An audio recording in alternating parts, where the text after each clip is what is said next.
जहाँ नित्य सत्संग होता है, नित्य भगवत चर्चा होती है,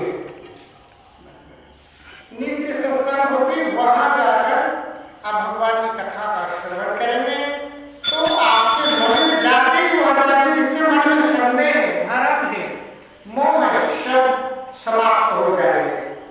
इसलिए भगवान शिव गरुड़ जी से कहा, बिनु सत्संग न हरि कथा तेहि बिन मोहन भाव, मोह गए बिनु राम पद होय न दीन अनुराग।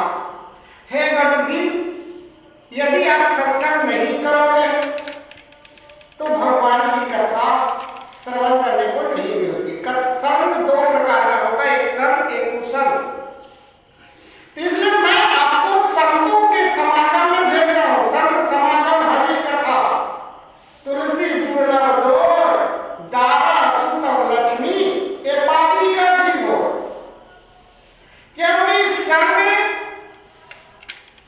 और भगवत संतों का समागम और भगवान की कथा ये दोनों दुर्लभ है। संसार में बहुत मुश्किल से ही मिलते हैं। लेकिन लक्ष्मी, धन दौलत, रुपया पैसा, मान बड़ाई प्रतिष्ठा या स्त्री बच्चे माता पिता भाई बंधु दोस्त अड़ोसी पड़ोसी जो भी रिश्ते नाते हैं सब संसार में मिल जाएंगे, लेकिन संतों का समागम और भगवान की कथा अति दुर्लभ है।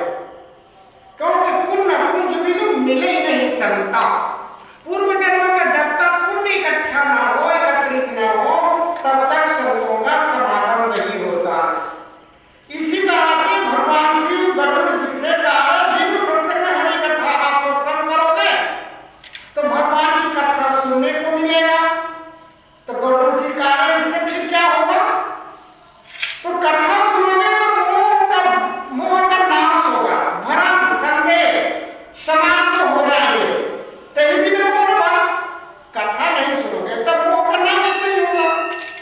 तो फिर तो मोह मोह ही समाप्त होंगे गरुड़ जी, तो फिर भगवान श्री राम जी के चरण कमलों में प्रेम नहीं होगा, स्नेह नहीं होगा, प्यार नहीं होगा, मन नहीं लगेगा भगवत चर्चा में।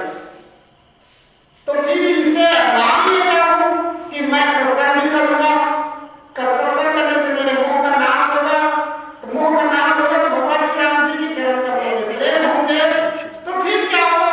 तो कहा हो, जब नहीं सुनोगे तो ना हो ही ना दीन अनुराग, भगवान श्री राम जी के चरण कमलों में प्रेम नहीं होंगे। इसलिए आप सत्संग करो, सत्संग करोगे तो निश्चित है भगवान श्री राम जी आपको दर्शन देंगे। ऐसे भी आप हरि का बहाने भगवान का भक्त हो, भगवान के समीप में रहते हो, लेकिन आज तक आपने सत्संग नहीं किया है। यदि सत्संग किए होते तो भगवान के प्रति आपको मोह संदेह या भ्रम नहीं होते। इसलिए गरुड़ जी को भी पछतावा है कि मैं क्यों संदेह किया, क्यों भ्रम किया। तो इसीलिए कहा, आगे कहा, मिलेगा विनोद का। हे गरुड़ जी, भगवान बिना अंधा यानी प्रेम के बिना भगवान का दर्शन नहीं होता है, भगवान की कृपा नहीं होती है।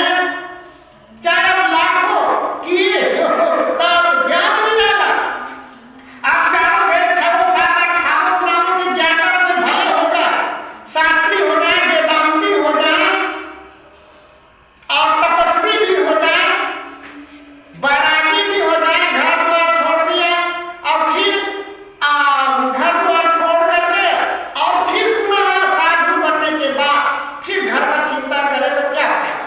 वो अर्धजली सती की समान है।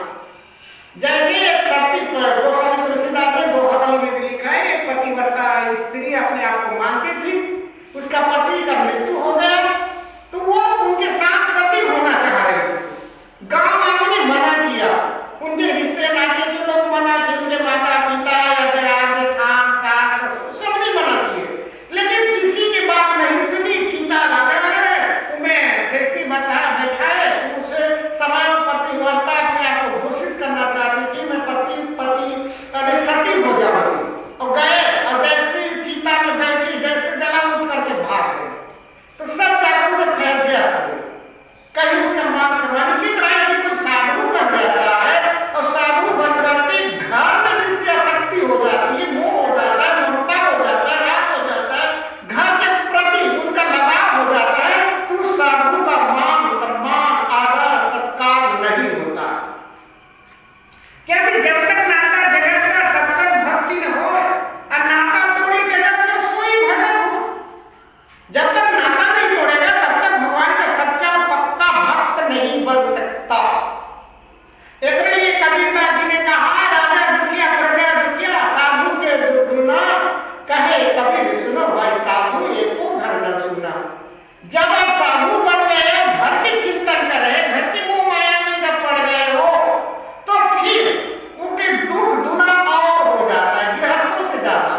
गृहस्थ से ज्यादा दुख, राजा का राजा से भी ज्यादा दुख उस साधु का, जो साधु बनने के बाद घर के मोह माया में फंस जाता है, उलझ जाता है।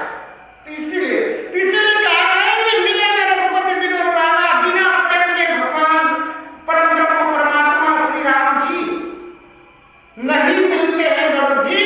अकिए जो तब ज्ञान मिलेगा, जब ज्ञान करो, जो करो, व्रत करो, दान करो, पुण्य करो, तीर्थ यात्रा करो, सब कुछ कीजिए, ज्ञानवर्धित कीजिए। ज्ञान से भगवान थोड़ी मिलते जब तक भगवान श्री राम जी के चरण कमलों में प्रेम न हो।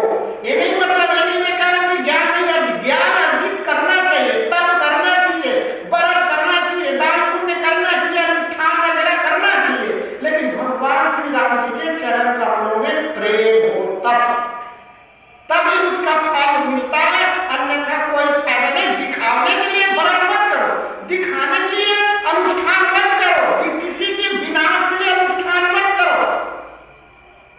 तो इसलिए किसी का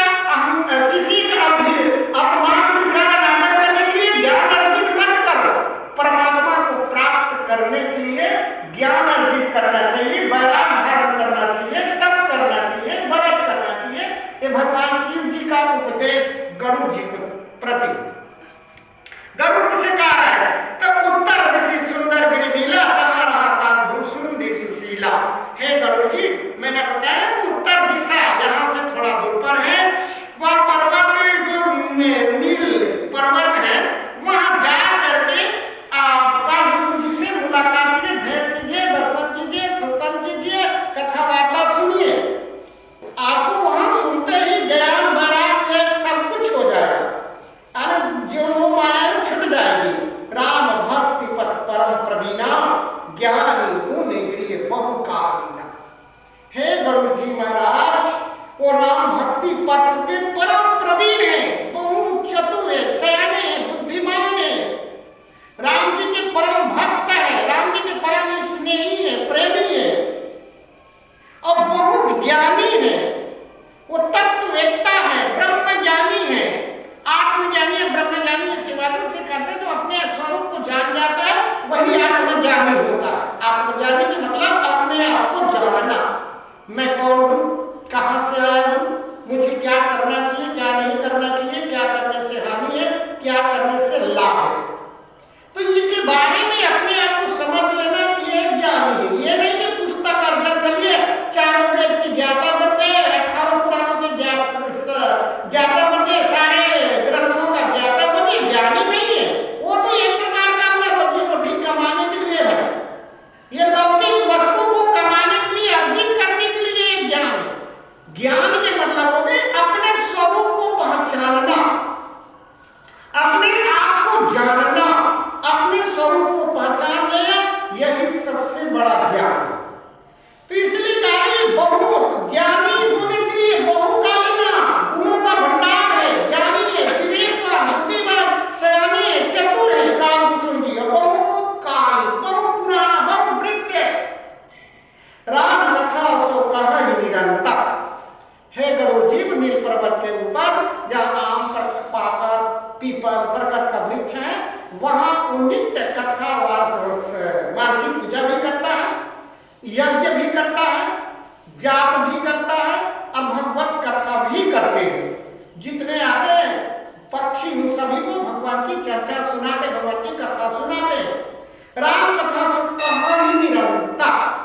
निरंतर लगातार अड़तालीस रातों आठों पहाड़, मतलब भगवान की चर्चा करते ही रहते, वो थकते नहीं है, उबते नहीं है। जो भी आता है वो सबको भगवत चर्चा सुनाते हैं अपने समय के अनुसार। 24 घंटे का यानी 8 पहाड़ होता है, आठों पहाड़ अपने भगवान के